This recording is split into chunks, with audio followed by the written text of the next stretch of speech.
Oi gente, tudo bom? Aqui quem está falando é o professor Daniel de Química e hoje a gente vai fazer algumas dicas sobre termoquímica, beleza? Vem comigo! Olha só, quando a gente está falando dos cálculos de termoquímica, é importante a gente ressaltar algumas formas que a gente tem para fazer esses cálculos, ok? A gente tem basicamente três formas de fazer esse cálculo. A primeira forma que a gente tem é a forma mais tradicional, que é o ΔH aqui, onde vai ser a entalpia final menos a entalpia inicial, beleza? O que eu quero que vocês lembrem quando a gente está falando dessa variação de entalpia mais tradicional? Essa variação de entalpia mais tradicional, a gente vai estar levando em consideração a entalpia final, ou seja, a entalpia dos produtos, ok? E essa entalpia dos produtos menos a entalpia inicial, que vai ser a entalpia dos reagentes, beleza? Então, de uma maneira bem tranquila, a gente vai pegar a entalpia de cada uma das moléculas dos produtos e cada uma das moléculas dos reagentes e a gente vai fazer esse cálculo aqui. Quando a gente fala da entalpia dos produtos, é importantíssimo a gente lembrar que isso aqui é um somatório das energias, beleza? Então, eu vou ter que somar as energias de todos os produtos e eu vou subtrair também pelo somatório da energia de todos os reagentes, beleza? Então é importante a gente lembrar que isso aqui é um somatório. Então eu vou somar a energia dos produtos e eu vou subtrair da energia dos reagentes, beleza? Bem tranquilinho isso aqui. Quando a gente fala da entalpia de ligação, aqui a gente está fazendo um outro tipo de cálculo, beleza? Aqui a gente vai levar em consideração que a gente tem ligações que estão sendo quebradas e a gente está levando em consideração que existem ligações que estão sendo formadas. Por que a gente vai levar em consideração esse tipo de coisa, Daniel? Porque quando a gente fala das ligações, a gente fala dos processos termoquímicos, a gente sempre vai ter dois tipos de processo. Um processo que é um processo exotérmico e um processo que é um processo exotérmico. E a gente também tem um processo que ele é endotérmico, beleza? Qual que é a diferença entre os dois aí? Quando a gente fala do processo exotérmico, o processo exotérmico é um processo que libera energia e o processo endotérmico é um processo que endotérmico é um processo que absorve energia, beleza? E é isso que a gente está levando em consideração quando a gente fala dessas ligações quebradas, dessas ligações formadas. Para que eu consiga quebrar uma ligação, eu estou falando de um processo que ele é um processo endotérmico, ok? Então, para que eu quebre uma ligação, eu vou levar em consideração que esse processo é um processo endotérmico. Para que eu possa quebrar uma ligação, eu preciso, antes de mais nada, absorver energia. E quando eu estou formando uma ligação, eu estou necessariamente liberando energia, ok? Então, a gente tem esses dois processos aí, e uma vez que a gente tem esses dois processos, a gente consegue fazer esse cálculo de ΔH, ok?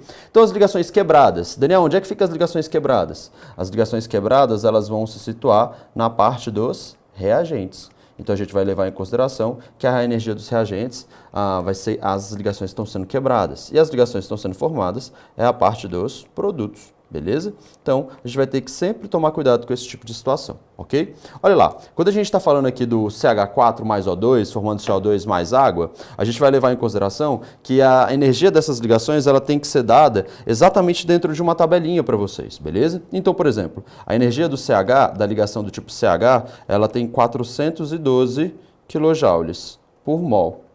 Ok? Quando a gente fala do O2, o O2 a gente vai levar em consideração que existe uma O dupla O aí. E essa O dupla O ela tem 484 kJ por mol.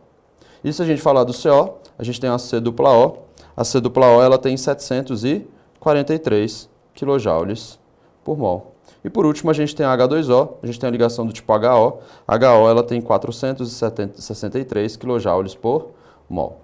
Quando vocês tiverem que lidar com esse tipo de tabela aqui, onde essa informação é dada para vocês, é importantíssimo que vocês consigam identificar cada uma das ligações, ok? Para a gente conseguir identificar cada uma das ligações, é importante que a gente ligue os átomos aí. Então a gente tem um CH4, eu vou ter um carbono que está ligado a 4 hidrogênios. Então aí a gente tem esse tipo de estrutura, ok? Se a gente tem um O2, o O2 eu estou falando de um átomo de oxigênio que está ligado com outro átomo de oxigênio. Para isso tem que ser uma dupla ligação. Quando eu falo do CO2, eu estou falando de um C dupla O para um lado, C dupla O para o outro lado. E quando eu falo da molécula de água, eu estou levando em consideração que eu tenho HOH aqui. Beleza? Mas toma cuidado com esse valor 2 que está aqui na frente, porque esse valor 2 que está aqui na frente, ele está indicando para a gente que o produto ele tem que ter duas águas, ok? E aí a gente consegue identificar a quantidade de ligações que a gente vai ter. Por exemplo, da ligação do tipo CH4, a gente tem 4 ligações CH. Então a gente vai ter que pegar esse valor de CH que a gente tem aqui e vai ter que multiplicar isso por 4. A gente está falando da O dupla O, a gente só tem uma ligação do tipo O dupla O, então a gente multiplica isso aqui só por 1. Se a gente está falando de C dupla O, a gente tem duas, então a gente multiplica isso aqui por 2. Numa molécula de água, a gente tem duas ligações do tipo HO, então a gente multiplica isso por 2. Só que nesse caso, a gente tem duas moléculas de água sendo formadas, então a gente vai ter que multiplicar isso por 2 novamente, beleza? E uma vez que a gente faz isso aí, a gente consegue chegar no valor de ΔH da nossa reação, porque a gente vai levar em consideração que as ligações do tipo CH e HO, essas duas aqui, são as ligações que estão sendo quebradas, e essas duas aqui são as ligações que estão sendo formadas. E a gente, com os valores de energia que a gente tem, a gente consegue chegar no nosso valor final de ΔH. Beleza? Vamos para a próxima. Vamos lá.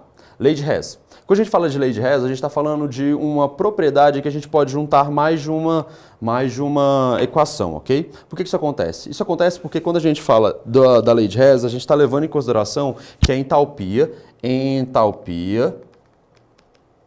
ela seja uma função de estado. Daniel, o que significa a entalpia ser uma função de estado?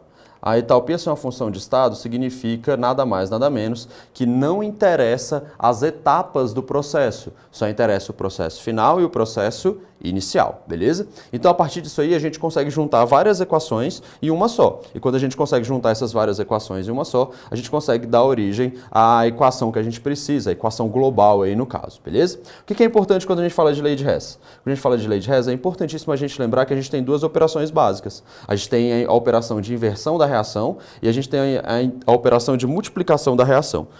Quando a gente inverte uma reação, a gente tem que trocar o sinal do ΔH, como a gente consegue observar aqui, ó. Eu tenho H2 mais O2 formando água, ele tem um ΔH de menos 286 kJ por mol.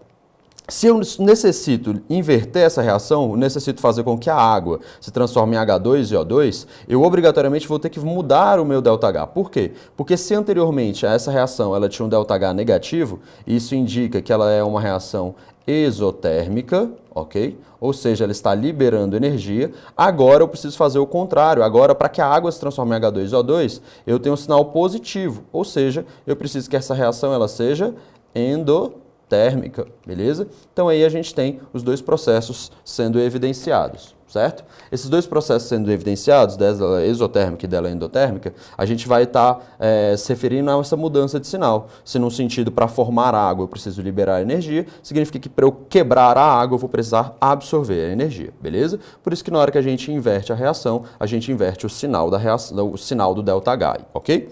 Outra coisa que a gente tem que levar em consideração é a multiplicar a reação. Por quê?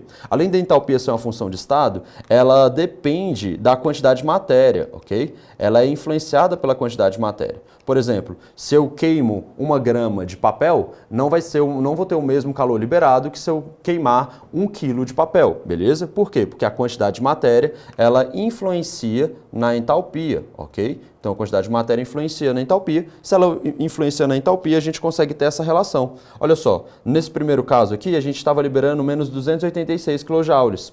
Agora, quando eu multipliquei isso aqui por 2, agora eu tenho 2 mol de H2, 1 mol de O2 e 2 mol de água. A energia que eu estou liberando, ela tem que ser o dobro também. Ela vai ser uma energia de menos 572 kJ. Essa é a energia que está sendo liberada. Beleza? É isso aí, galera. Boa sorte, boa prova para vocês.